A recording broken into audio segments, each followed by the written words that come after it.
All right, you sick fucks. Wanted to dive into some seriously fucked up shit. Hit me with it. Alfred Hitchcock, the master of making people shit their pants at a dark theater. You're talking my language. We're not going to waste time with a boring-ass biography, though. Yeah, skip that Wikipedia crap. Let's get straight to the good stuff, the messed up shit that made this guy a legend. I like where your head's at. A lot of folks trying to sanitize him, but to really get Hitchcock, You got to get the darkness right. you got to embrace the fucked up parts. So picture this. Old Hollywood. Everyone's chain smoking, looking for commies under every rock. Paranoia Central. And this chubby dude with glasses is cranking out movies that are more twisted than a goddamn pretzel. Yeah, Psycho, the shower scene, birds going batshit crazy. Everyone knows the basics. We're going deeper, way deeper. Let's get into the nitty-gritty. They've got articles, biographies, even some interviews with the man himself. Let's see what we can dig up. Sounds like a plan. All right, so where do we start with this guy? What made him so messed up? Well, his childhood was definitely a bit off. Some people say he was just a spoiled brat, but honestly... There's some seriously weird shit in there. Yeah, like that whole incident with his dad in the police station. Oh, yeah. The asshat sent him to the cops with a note. And the cops thought it would be funny to lock the kid in a cell. Just a little lesson, they said. Can you imagine the trauma? No wonder the guy was obsessed with crime and punishment in his films. That shit sticks with you. Totally. And then there's the Jesuit school thing. Talk about hardcore discipline. Oh yeah, corporal punishment, guilt trips, the whole 9 yards. That'll mess you up good. Combine that with a natural fascination with the darker side of human nature. And bam, you've got yourself a recipe for cinematic genius. Or at least a really twisted storyteller. Either way, the guy knew how to tap into our deepest fears. Absolutely. And that fascination with the macabre shows up in his earliest work. He started out designing title cards for silent films, right? Yep, but he quickly climbed the ladder. Ambitious little shit. His first real thriller, The Lodger, was a smash hit in England. The Lodger.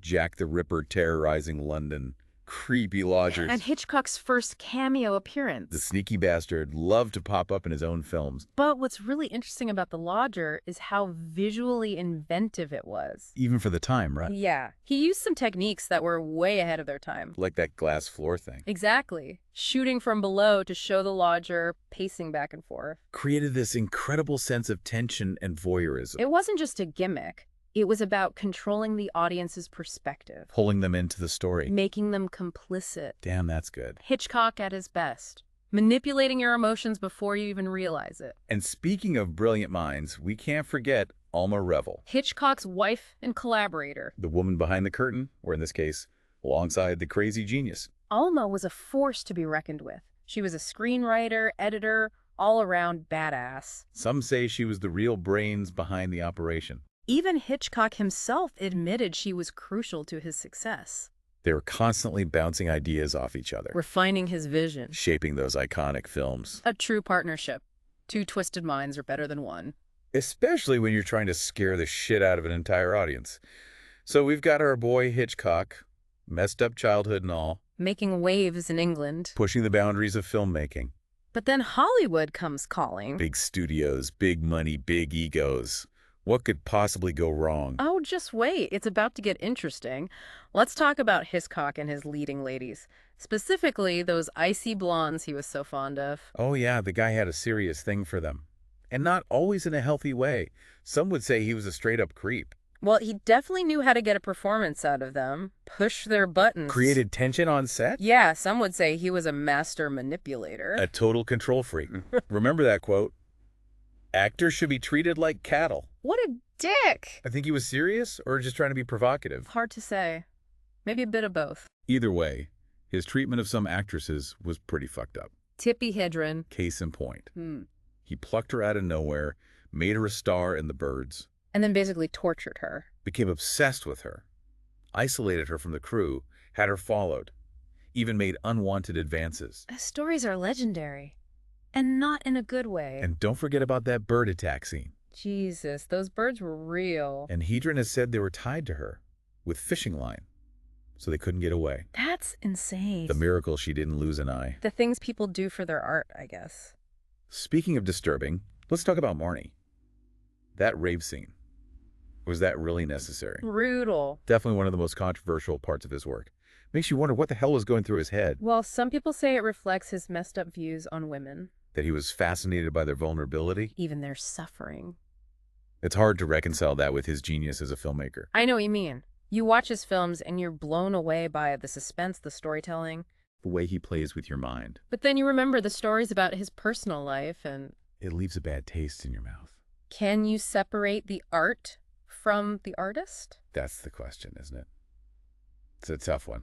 We can't ignore the people he hurt. But we also can't dismiss his entire body of work. He had a huge impact on cinema. It's about having those uncomfortable conversations, being critical, not shying away from the dark side. Right. We can analyze his films through a modern lens. Talk about how they reflect societal norms of the time. How our understanding of these issues has evolved. We don't have to condone his behavior. But we can use it as a starting point. For a deeper conversation. About power dynamics, gender roles, the responsibility of being an artist. Especially one as influential as Hitchcock. So we've established that Hitchcock was a complicated guy. Brilliant. But flawed. A cinematic genius, capable of some pretty messed up behavior. But how about his legacy? How did he change filmmaking? I mean, they don't call him the Master of Suspense for nothing. Hitchcock's reach is insane. You see his fingerprints all over the place. Oh yeah, I mean, look at modern horror. Halloween, Silence of the Lambs. Even those mind-fuck thrillers like Gone Girl. Fincher, De Palma, all those guys, they all owe a debt to Hitchcock. It's crazy to think this guy who started with silent films ended up shaping the entire genre. And people still dissect his films today. Decades later. That's the mark of a true master. Totally. It's not just the techniques he pioneered either. Those are obviously important, but... There's something more. It's the themes, right? The themes, those dark, primal fears, the stuff that lurks beneath the surface of everyday life. Obsession, paranoia, guilt. He tapped into that shit like nobody else. And he made ordinary things terrifying. A phone call. A staircase. A flock of goddamn birds. Anything could be a weapon in his hands. He understood that the scariest monsters are the ones we create in our own minds. Exactly. So we've covered a lot of ground here. We dug into Hitchcock's messed up childhood. His genius as a filmmaker.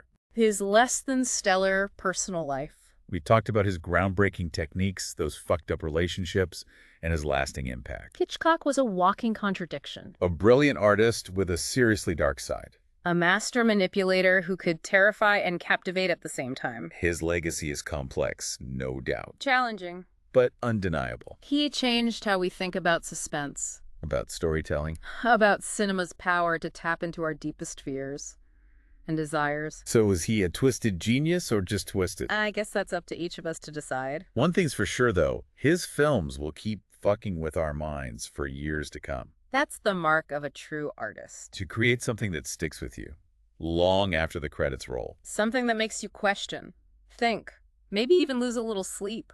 Damn right. All right, you sick fucks, that's our deep dive on Alfred Hitchcock. Hope you enjoyed the ride. Now go watch some of his movies. But don't blame us if you start seeing shadows in the corner of your eye.